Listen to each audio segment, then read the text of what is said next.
Welcome to another episode of OG55. I'm joined by Jared, Capture the Magic, and Mr. Seymour Duck. We are talking all about Disney potentially having a co-CEO management structure. We've talked about a lot here on the channel. What would that mean? What would that look like? We're also going to talk about some changes with the executives over at the Disney Experiences division and what that means for the CEO succession race and Josh D'Amaro and all that good stuff. We have a lot to dive into. Seymour Duck, Jared from Capture the Magic, up next on OG Biddy.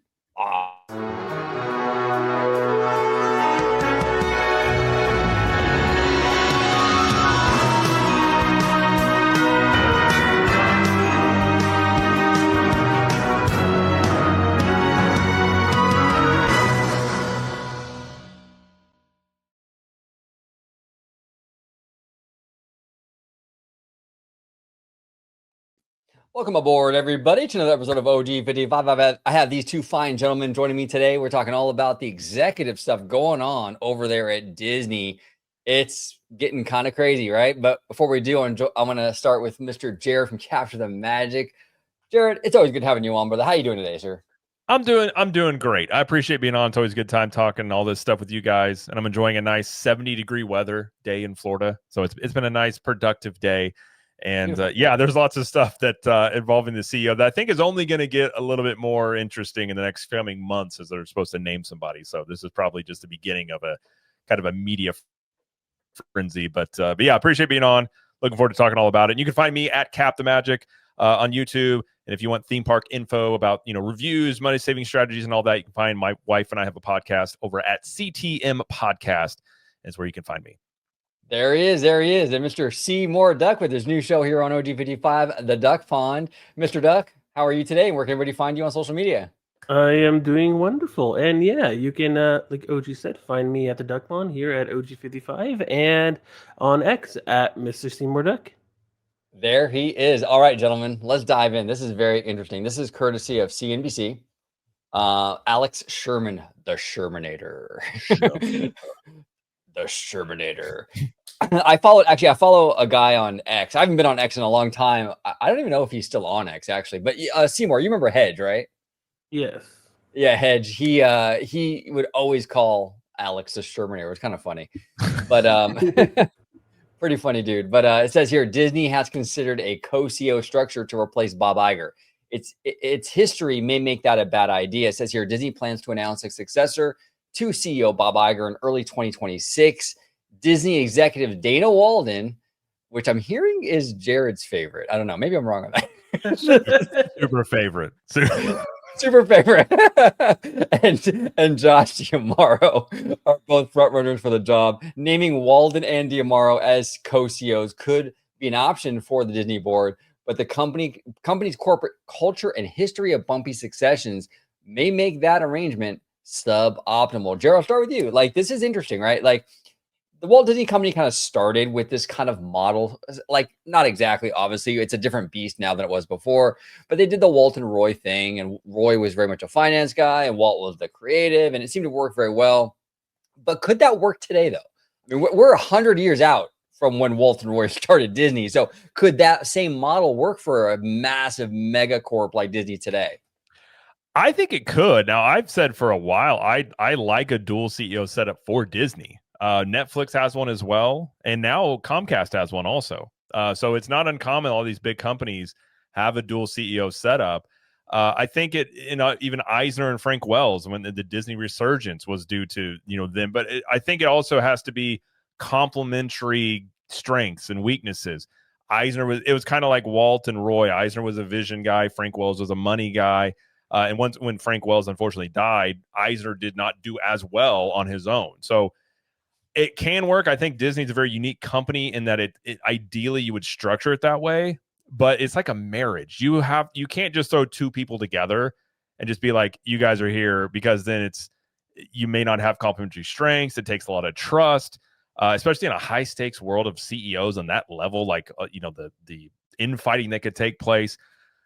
I don't know about, like, it obviously been pros about D'Amaro and Walden together.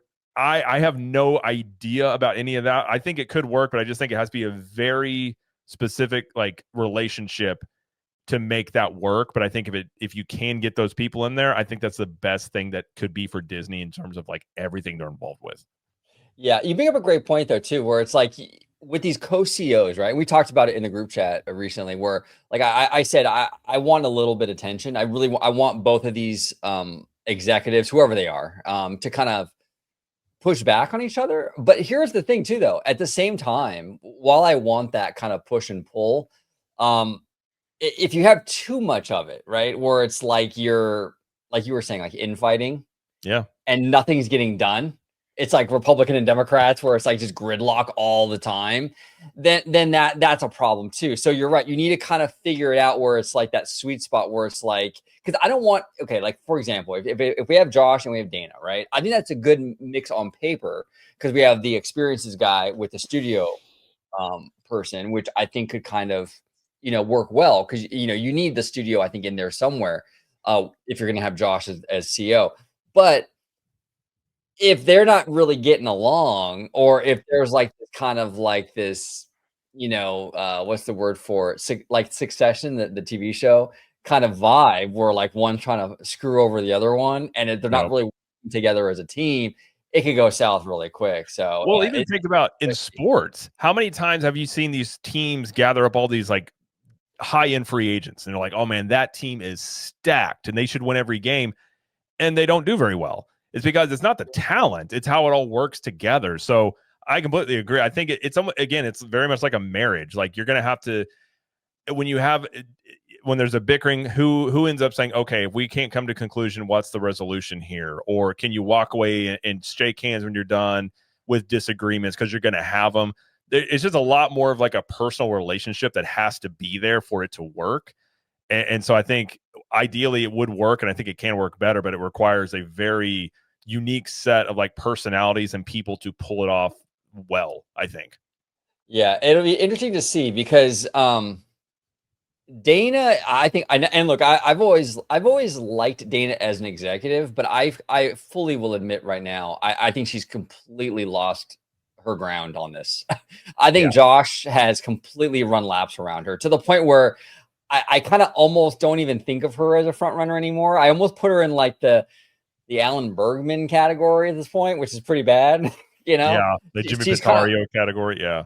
100%, 100%. Because you know what, too, Disney is very much the CEO needs to be a very public facing kind of person. It's just the way the culture is with Disney. And have we seen anything from her? I mean, she doesn't we talked about it privately. I think where like I don't even hear any interviews. She doesn't do like the talk circuits or anything. It's like I don't think I've actually ever heard her give a speech, to be quite honest. And that's an element of Disney that is important. Like, I mean, Diamaro, I mean, he looks the type. He's a people person. He can woo you. Like he is like the front facing type of person. And I think too, the thing Diamaro has going for him, and I don't really know anything about Dana Walden. I've read a few things, but I can't say I know much about her. But I have no clue as to what his politics are, nor does anybody else. And I think that's actually an advantage and something that Disney definitely could use, is somebody coming in that isn't perceived one way or the other. If they want to reset and kind of, they've talked about doing that before. I think that also gives him another advantage. Yeah, no, well said. No, we don't know his politics, you know what I'm saying? And Dana, on the other hand, we do know her politics, but she's kind of gotten herself into some messes with that whole thing with the Kamala Trump debate, which I think ended up in like a $16 million settlement or something like that. Yep. So that was an issue for sure. And it's like, and look, and also to be fair to Dana, she did work with conservative Rupert Murdoch, which Rupert seemed to really like her. So it seems like there is a willingness on her part to kind of work with someone who she doesn't agree with politically. But when you're running for CEO and you have these black eyes like the Kamala thing, and then you have, even as recently as the Jimmy Kimmel stuff, which the trades blasted her, said it was all her idea with Iger. That wasn't great, even though Kimmel came out and said that he supports her as CEO. It's a whole big mess. But I feel like Dana's putting out fires, and I feel like Josh is more proactive and sort of getting ahead of things. And again, this is from someone who is very iffy on Josh, but I'm going to call it like I see it. I mean, he is absolutely winning this. But what do you think, Seymour? What are your thoughts? So with the co-CEO structure, I like the idea, but the issue I have here is Disney doing this because this is the best they got, and they want to be very conservative. So they're like, "Oh, we got the best here in parks and the best on the media side, but we're unsure if they can succeed as CEO. So we're just going to put two and two together and see if it works." Because when we look at the past, if you gave me co-CEOs of Tom and Kevin, I would have like, oh, this is perfect. This is a match made in heaven. But now when you do co-CEOs with Walden and Josh, it's just like, huh? You know what I mean? And it kind of scares me because I don't know if they're going to work well together. Um, it might butt heads. That could be a good thing. That could be a bad thing. Um, I really don't know. And like you guys said, you haven't seen Walden out in public as much, so we don't know how she's going to react. We saw it just like JPEG, right? Uh, in public, he wasn't that great of a person that people didn't like him. On D23, people booed him. The fans did not like him. And I don't want to have that, second take with Walden, even though people on the media side did love do love Dana Walden. They always say good things about her when they talk about speeches, even when they get awards for like Emmys, right? They talk about how, oh, she lets us use our creativeness, and it was because of her. That's why we can shine through shows like Shogun and Alien. But a lot of these things, can it help become the CEO? I don't know. And to be honest, I wish Disney would be aggressive, because I think this is their safe side, saying, oh, we're just going to take what we have the best for media and parks and put together. Would rather have them be more aggressive, where they go an external route and get somebody who can work with Walden and Josh. So maybe they could be like co-presidents instead, or just the position they are now in, right?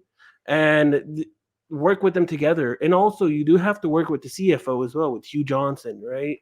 It's not just, there's a lot of finances regarding Disney that needs to be put in together. So it's not just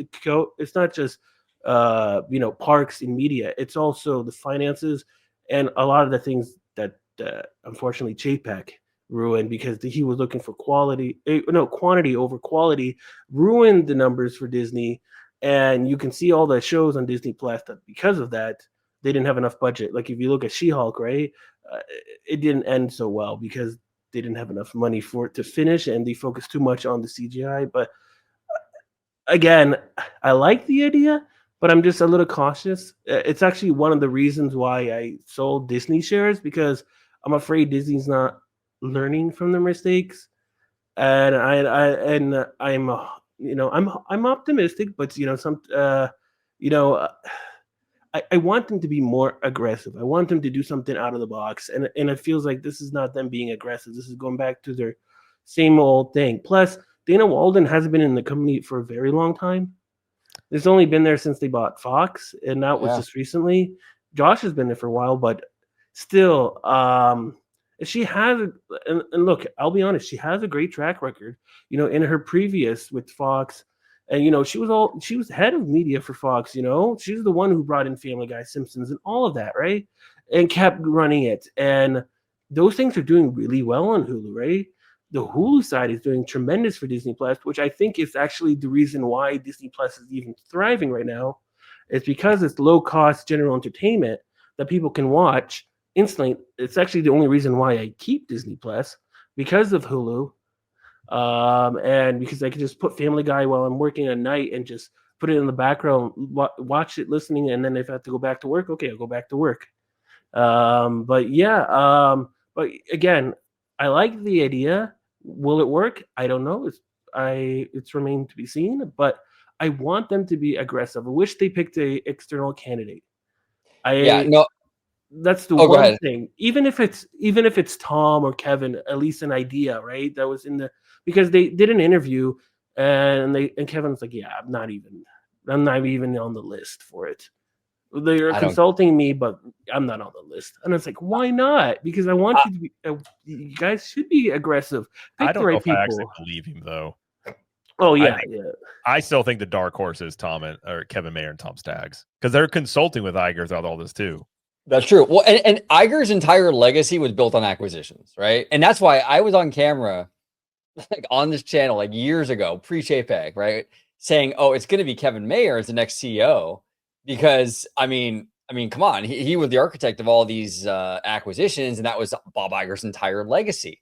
And then they passed him over for Chapek, and I was like, "What the heck was that about?" You know, That made no sense. I agree. And by the way, I didn't mean I wasn't saying Seymour was lying. I meant Kevin Mayer. Oh, like I yeah. could see a lot of times you hear those two being like, you know, a free in sports, be like, oh, I don't want to be traded, and the next day they're traded. Yeah. You know, if I remember, I think Kevin said in an interview that he thought it was going to be CEO, and he thought they were testing him, especially when he was the one who brought in Disney Plus, a big project for Disney. But then they bring Chapek. I'm like, huh? This guy, like, you just brought in a whole big streaming service, and then you're letting the guy who did the parks to run the streaming service, huh? But the streaming service just came out, and then it kind of ruined the streaming service with low quality content. And you know who saved it? Dana Walden, but that's a whole different thing. Well, and I actually think that's why if you look at risk reward type of situation, and I agree, I think external would be best, but I do wonder if there's any maybe CEOs that don't want it. I could see that because like if you look at Disney, you got competition more in the theme parks, the streaming side's iffy, the movie side's iffy. A CEO could look at that and be like, I don't know if I want to step into it. But if you look at Josh runs the most profitable division of the company, they make like 60-70% of the entire revenue. Dana Walden doesn't know anything about parks. Does Josh know anything about movies? We don't know, but that's a less risk versus Walden, who doesn't know anything about parks. And that's the major, you're messing with more money potentially with Walden being in charge of that versus D'Amaro. I suppose from just a risk reward type of situation. Now, Jared, you brought up a really interesting theory, which I think honestly you're onto something with this. You brought it up a couple weeks ago on this channel. I think you brought up on your channel as well about Mike Cavanaugh. Yeah, that one was interesting because Comcast randomly was like Mike Cavanaugh, who was the CFO of Comcast, was like he's now co-CEO with Brian Roberts. And you're like, that's interesting because it makes you wonder: did they reach out to Cavanaugh and Comcast is like, we don't want to lose him, so we'll make you co-CEO? Right. Well, and the timing. possible. Right. No, it is. And the timing of all of this kind of points in that direction, right? And even the CNBC article, they were considering a co-CEO structure and da. And all of a sudden, we like a week or two ago, we heard Kavanaugh as a co-CEO of Comcast Universal. I feel like there was some sort of internal play to grab Kavanaugh. I think you're right on that. And I think, and Comcast is a very savvy company. You know what I'm saying? I mean, they work it. They do. You know what I'm saying? I mean, sometimes it's a little sleazy, with the whole Fox thing. It was kind of a sleazy move, but they know how to work the game totally. And I could see them saying, hey, you know what? We're keeping our guy and we're going to, and that was the deal they made him, It's very possible. Well, and Kavanaugh is younger. He's like, I think he's in his 50s and Roberts is getting up there a little bit. So I don't know if he's going to retire anytime soon, but you got to think too, if you're Disney, like, this gets into the interpersonal stuff. Like if D'Amaro doesn't get it, is he walking? And same thing with Walden. And are they looking at a situation where if they're going to lose one of them, this gets into like not always necessarily like who's the best CEO, but it's like, oh man, we can't lose Josh if we lose Josh or whatever that case is. That also always brings up questions as well because like Kevin Mayer and Tom Staggs left when they were out of the running. As most of the time that does happen whenever they're not going to get the top position, they just go somewhere else or start their own thing. Right, and that's a great point. Did he prepare to lose both of them if they choose someone else outside? Right. That's that could be their worst case of why they're looking internal because they're like, we can't. Okay, we're getting a CEO, but we got to replace two of our top people. I don't know. There's a lot of stuff that goes into it for sure. There is, and look, here's the thing. I want to be very fair to Josh because I've been really hard on him on the channel a lot, but I try to be as fair as possible, right? Sometimes the most unusual candidate does the best. Like, for example, right? Tom Staggs. We talked about Tom. I love Tom. He's awesome, right? He was the CFO for years for Disney, the chief financial officer. He was the top bean counter accountant for the company. And then they moved him over to run the parks division. Now, on paper, that should have been a disaster, dude. I mean, really, it should have been. You have this accountant basically running the parks now. Yikes, right? But it wasn't though. He crushed it, and he had a passion for this stuff. He kind of brought that nerdy swag, like a Michael Yep. Eisner a little bit, right? He was fun, man. He was, And he yeah. right? And he killed it. So with Josh, my overall point with that is that sometimes you don't know until they get in there and kind of do their own thing. So while Josh doesn't have the studio experience, which does worry me because we are kind of in this time right now where it is kind of volatile with streaming and even AI and a lot of new stuff kind of introduced into the equation lately, which worries me for Josh not having a lot of that kind of Hollywood background to sort of navigate a little bit. You just never know. Maybe he comes in and he becomes a CEO and he hits a home run with the studio stuff. And maybe that'll be the strongest part of his whole tenure. Who knows? Because weird things like that do happen sometimes, and you just never know. And he is kind of a smoozer, Hollywoodish kind of guy. Yeah, I mean, you're not wrong. There are I mean, you see that all the time where people have just the job they're in doesn't necessarily mean that's their strength and they don't have other potential. And Josh, I'm the same with you. I've been critical of Josh and the changes in the parks. I've always had the question of how much of that is D'Amaro alone and how much of that is the C-suite of Iger and Jeff Vale and other people putting more of their hands in the parks. We would get our answer probably pretty quickly if which one was it? Was Josh's vision unfolding, or was it more or less him just executing the vision of what was wanted from him? I suppose that is the question that I would have with Josh. But from an optic standpoint, I mean, he goes to D23 every year. Fans love him. Cast members love him too. Like people that work at Disney, they love Josh. So he's got all those qualities. It just comes down to the tangibles that we don't know, which is like, how do people that work underneath him feel about him? Which I've never, I haven't heard any smear pieces about him. No. And really not Walden, other than you just hear about the stuff she's involved with. Yeah, there's just a lot of question marks on internal candidates, I think, for sure. No, 100%. And here's the thing too. I remember the whole Bob Iger, Michael Eisner thing back in like 2004, 2005. And one of the chief worries amongst fans was Bob Iger was a Michael Eisner clone, like a Michael Eisner light. And back then the fans wanted change because Michael Eisner's last 10 years were not fantastic. Yeah. So fans were looking for something new. Even Roy Disney was like trying to push him out. The whole thing, that whole Save Disney thing, right? With Stan Gold and all that, right? Mm-hmm. But here's the thing. Bob Iger played corporate ball. And he came off like an Eisner yes man because he had to be an Eisner yes man because he was working for Eisner. But the minute he got the job, he was a completely different executive. Love him or hate him, Bob Iger was not Michael Eisner. You know what I'm saying? Yeah. So once he got it, it was different. So tomorrow could be the same thing. He might get in there, be CEO, and this might be a totally different Josh, Yeah.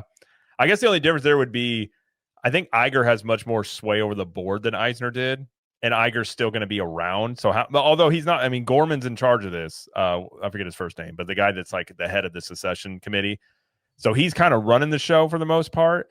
But yeah, you do wonder about Josh, and is he just going to do what Iger would have done in the same tone, or is he going to go his own path? Which I think Disney needs. I think they need somebody that's going to be a visionary that's like, hey, this is where we're going. This is what we need, and not get bogged down in all the stuff they've been bogged down with just silly stuff that doesn't help or hurt. It doesn't help them.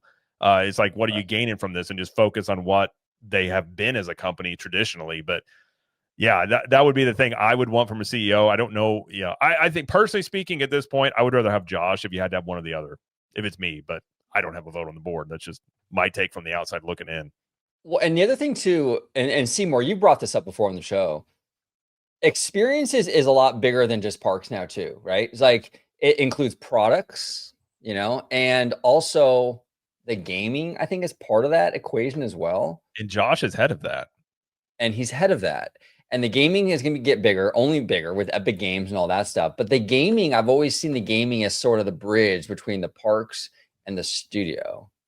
It's that kind of connector. So he's kind of getting a little bit of that Hollywood with that gaming stuff. I don't know. Seymour, am I off base with that? Or what do you think about that? Oh, no. Some people even suggested that Disney goes for an external candidate like the CEO of EA because they need to be a little bit more tech-centric for the future for Disney, with AI and gaming.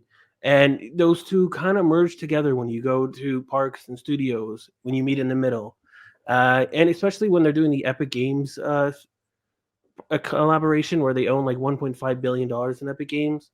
and they've been teasing it. And I hope it's not just some type of like, oh, here we go, we're doing a lot of skins, have fun in Fortnite. I really hope it's actually something different, because if not, then yeah, no, because that's actually one of my theses when I bought the stock as well.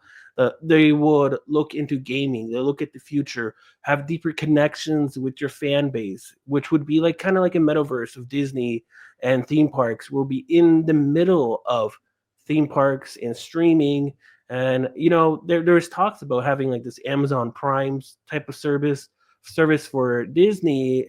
And Disney is coming more and more every year niche when they're becoming this high quality theme park with less people coming in, getting it a little more expensive, but you get that high quality service compared to like theme parks compared to other companies like Six Flags. I wouldn't, for Disney, that I wouldn't mind that. Yeah, no, it's For an external interesting. an external CEO thinking about that, you do need that, and that's kind of my concerns with like Dana and Josh, is that they don't meet that in the middle for the future, because they're and for Josh too, because they've been so drawn back from Disney and thinking about Disney and working with Disney. Disney hasn't been really a tech company, right? And they have to move forward. And I talked to a lot of people in the DMs talking about how like they need to embrace AI to a point where it doesn't hurt them, but they also help the company. And I don't know if those two CEOs can do it. Well, here's an Yeah, interesting little wrinkle to it. Disney's behind the 8 ball when it comes to gaming, and gaming is already massive and only going to continue to get bigger. If Josh is already the head up of the gaming side, so if Josh doesn't get it, they potentially could lose, and say he leaves. They lose their part guy, and they lose the guy that was the head of their gaming side. That could also give, I think, if you're looking at Hollywood and TV is just dwindling year after year, Hollywood's contracting, gaming's only going to continue to grow. They could hedge their bet and say this is where it's going to go. And I do agree. I think gaming is your bridgeway into, like, there's going to be a lot more gaming shows and movies out there. Right. To me, it just looks more and more like it's going to be the obvious choice if it's internal that it's Josh. And the gaming side, I think, could play a bigger role than a lot of people think about, just because I could see Disney buying a gaming studio. I don't think they would start one. I could see them buying one to incorporate it in, or doing something even bigger with Epic Games. But it will become something they're going to have to do if they want to stay relevant in the next 10 to 20 years in terms of that end of things. Yeah, well said, well said. Well, speaking of Josh, looking like, like he might get the job. This is courtesy guys, breaking news. What's that? They just announced it's going to be 3 CEOs. It's going to be Dana, Josh, and Bob Iger. Oh. There we go. Hey, you know what? You scared me for a second, because that Iger's going to upload his consciousness to AI, and he's always just going to be around. He's just going to be this floating head in the company that you just have to consult with at all times. Oh, 100%, dude. 100%. He'll do like that Madame Leota floating head just around the studio. I would not do that. So you're like, oh, okay, sorry, Bob. Okay, Bob. But this is courtesy of DisneyToursBlog.com. It says here key leadership changes, and it's courtesy of Tom Bricker. I love Tom. He's a great dude. Yeah, Tom's got good stuff. Yeah, he's got really good stuff. Key leadership changes at Disney parks could hint at the next head of division after tomorrow. So it says here, one of the big questions for the future of Disney parks and resorts is who becomes the segment chairman when Josh D'Amaro succeeds Bob Iger. This is sorry if he's announced a successor. So basically, Josh announced it, I think it was yesterday, that they're appointing Michael Moriarty as executive vice president and the chief financial officer of Disney Experiences, succeeding Kevin Lansbury. Okay, now Lansbury is going to retire in February 2026. He's with the company for 39 years. Okay. Moriarty brings nearly 2 decades of Disney leadership experience, including this time as former CFO at Walt Disney Imagineering and Hong Kong Disney Resort, and finance leadership roles at Disney World Resort. For the past 5 years, he served as president and managing director of Hong Kong Disneyland Resort. Now, I want to ask you, Jared, because now, do we know, real quick, before I ask you, was Lansbury also a executive vice president of this division? I don't think he was, right? He was just the CFO. I don't think he was. I think he was the CFO. Just CFO. That's what I thought too. Okay, so here's my question to you: Is this a pretty big? Did Disney kind of show their hand here? Because in a way, I kind of feel they did. I mean, they're Yeah. already moving the executive chairs around because they're kind of preparing for the inevitability of Josh leaving and becoming the CEO, and now they got to fill these kind of roles. Now Moriarty will probably, when Josh leaves and becomes the CEO officially, will probably step into Josh's role. It just seems kind of obvious in a weird way, or maybe I'm looking into it too much. I think it's kind of them showing their hands, or you could also read it, I suppose, as if it's not going to be Josh, and this is somebody who would step into Josh's spot. But I don't think you would hire, like, you preemptively wouldn't hire your replacement in a way like this, probably before you would let Josh exit gracefully. Like if he was not going to get chosen and leaving. I think they could have shown their cards here, because I think you would obviously want they're not going to want to make the mistake they made with Chapek and have this debacle of a transfer. I have a feeling when they do announce this, they're going to basically say, like, whoever, if it's Josh, step in and starts this. You got a period of time where he's the intermediary or whatever it is. But it would make sense to put the pieces in place now toward the end of the year, and then you hit the ball running in 2026 and really start things going. It would make a lot of sense. So it could be them showing their cards a bit.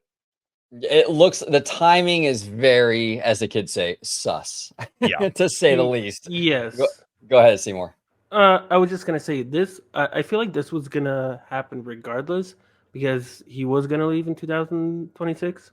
He was gonna retire, so this was gonna happen. But when there's smoke, there's fire. Yeah. Yeah. No, And maybe absolutely. they nudge him. You were going to retire maybe later in 2026. I'm like, hey, why don't you go ahead and retire now? We'll give you a little bit of extra compensation. Maybe they, there's a lot of, you could see a lot of the things, the chairs moving, and they're just like, okay, let's go ahead, and if they found the guy they want, go ahead and make the move now, sort of situation. Yeah, it's looking. I'm like, I mean, if I were to put money down on this CEO succession race right now, I mean, I'm putting money on Josh. I mean, it's kind of looking like that. I mean, unless out of the blue we get some other candidate that comes from another company or something that we just really kind of shocks us. I just don't see it happening though. Yeah. My money would be Josh, or I think the other chance you would have is a dark horse, like you were saying, somebody outside the company coming in. I think at this point it's either of those two scenarios, because the more it goes on and the closer we're getting, and Walden not really, if she took over, it's like a lot of people have never heard her talk. They don't know about her. It just seems that, like, Josh has been groomed for this. There was that article in Wall Street Journal, I think, or I can't remember. They had an article, Bloomberg, and they were talking about internally, everybody, they were unnamed sources, but they're all saying Walden, DiAmaro, all the heads gave a presentation, and they said, Josh just wowed everybody, and Josh has been doing the schmoozing with Netflix and going all the things, and they were just saying how it's all pointing to Josh, and even people inside the company think that's the case. Well, and Josh is a younger dude. How old is Josh? Probably in his 50s. I think he's like 54. He's young. He's Yeah. young. So he could, I mean, and Disney CEOs traditionally kind of last a while.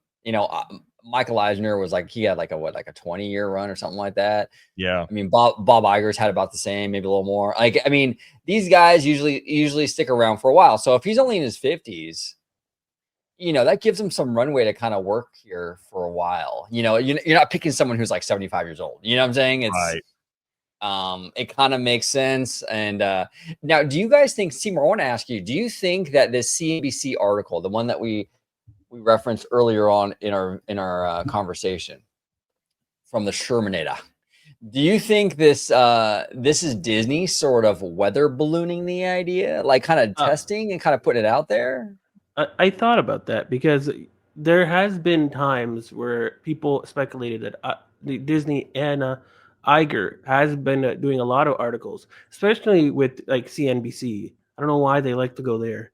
Iger loves to go to CNBC, even though sometimes they trash talk about him. But yeah, there's been speculation about, like, is this Disney? It feels kind of like Disney's doing this. Like, hey, look, what if the co-CEOs don't work? Maybe we should do single CEO. And they want to give, people, because, Disney is listening. Disney is always listening. They are listening to the feedback. They want to ensure that the company, it's going to work well with the public, the shareholders, and the fans. And this could be a test, but a little too late if I think about it for a test. This should have been done like a while back. Interesting. What do you think, Jared? Do you think this is Disney sort of like feeling out the co-CEO thing? Like they picked Josh probably already, but they're like, should we bring on somebody else? And this is some like feeling it out. It's definitely possible. They've done this before. They do this in the parks a lot. They'll kind of run. I've always felt that they put rumors out there just as kind of test like what the reaction of them will be. It's definitely possible. And it may point to, like you were saying, maybe they have decided to go with D'Amaro, but they're hesitant. Maybe they're just like, well, do we get someone else in here? But I also, Seymour, I agree with you. One would assume at this point, I mean, we're halfway through October. They're supposed to make this decision in early February. If they're not still sure at this point, they've had 2 years or longer to really figure this out. Like, why would you still be a little bit like up in the air about this? I think would be, which doesn't give you a lot of confidence if they're still not quite sure. Because one would assume at this point they're just like, yeah, this is what it is. But it's definitely possible. I think Disney does that. I think a lot of places do that, just kind of feel it out there. And maybe it's just see what people react to. See what, honestly, being in CNBC, it could be see what the investors react to. And seeing, because the thing is, you have to worry is like, are they worried about giving it to Josh and the stock taking a hit, or investors not liking it? So it could be much more for the investment side versus the fan or the general public side. But yeah, on some level, I would not be shocked if you found out it was kind of a little bit of a weather balloon. Yeah, no, well said, well said. I feel like, and I could be wrong, because look, we've been stood up at the altar many times with the CEO stuff.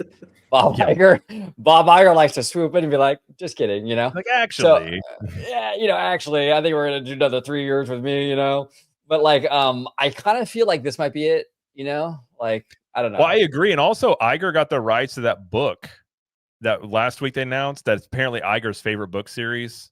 I can't remember what it's called now. It's like a Harry Potter-ish kind of book for kids or something. Yeah. And I remember, I think in our group chat, I think it was Jay, somebody said like, well, why did you do it now? I'm like, well, if you think about it, if Iger is going, I mean, if we're talking about high-level CEOs, he's got an ego.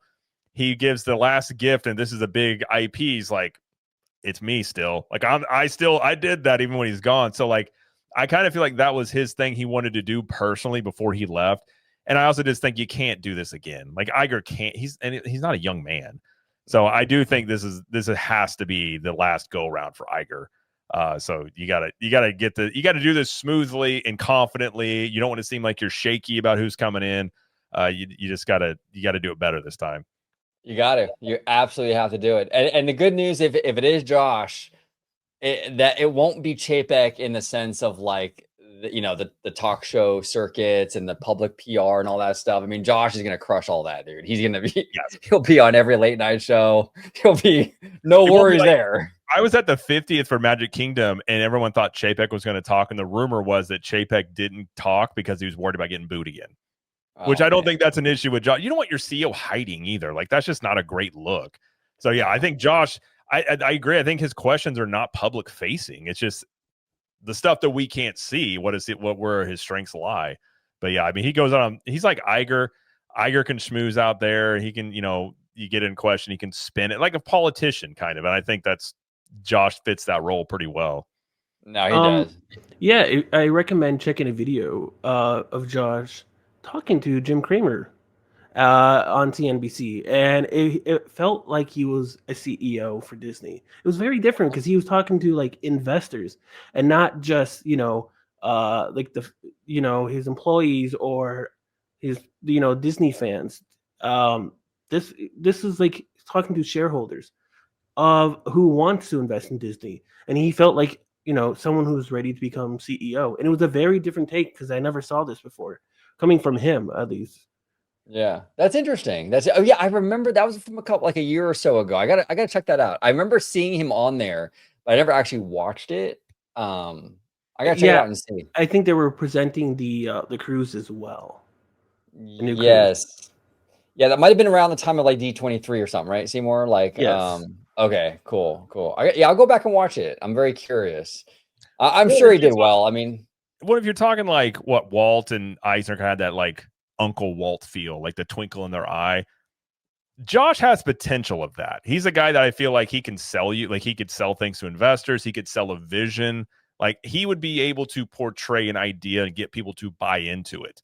It would just be the execution of it. But I do think that's where his strengths definitely lie. So I could totally see him being on CNBC and doing that, and even like bringing, they used to do those like where they'd give those talks. Like, I could see Josh being way more in front of the camera than even like Iger has been, because he would just play to his strengths, and that would be one of them. Oh, 100%. You're gonna see Josh on the Muppet Show. You're gonna see. Yeah, I can see that.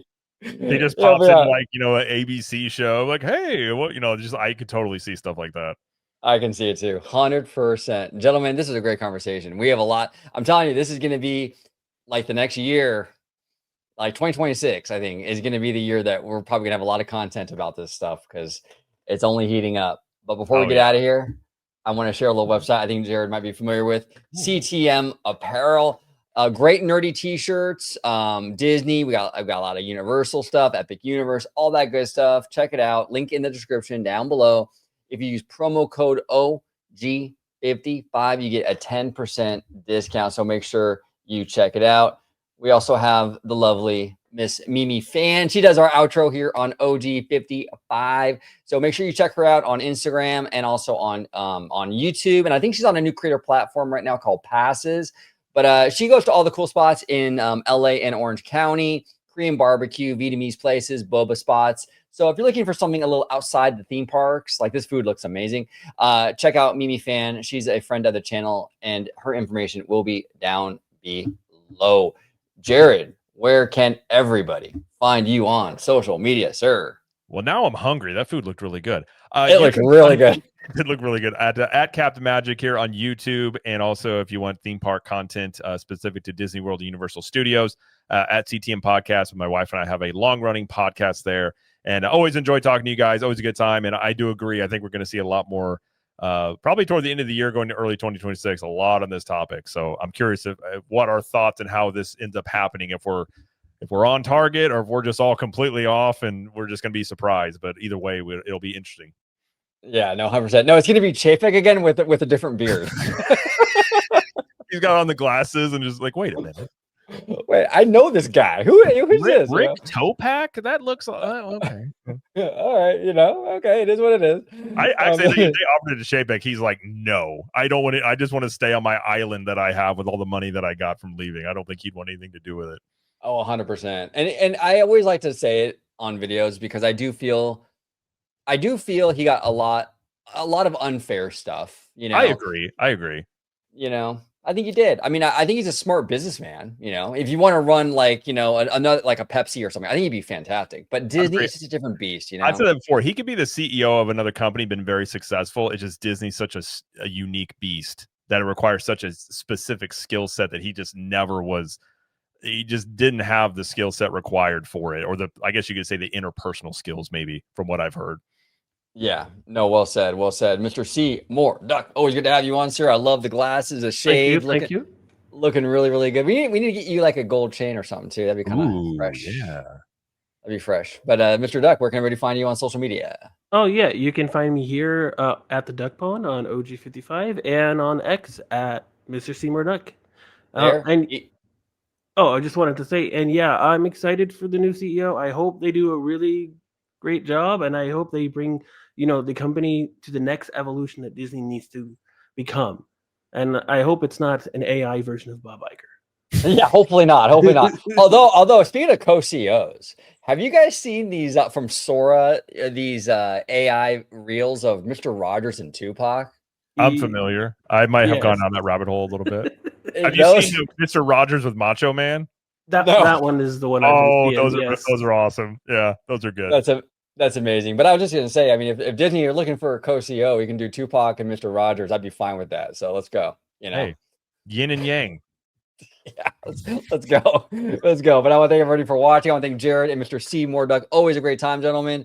Thank you for watching this episode of OG50. Thank you so much for watching OG55. Don't forget to smash that like button, subscribe, and become a member today.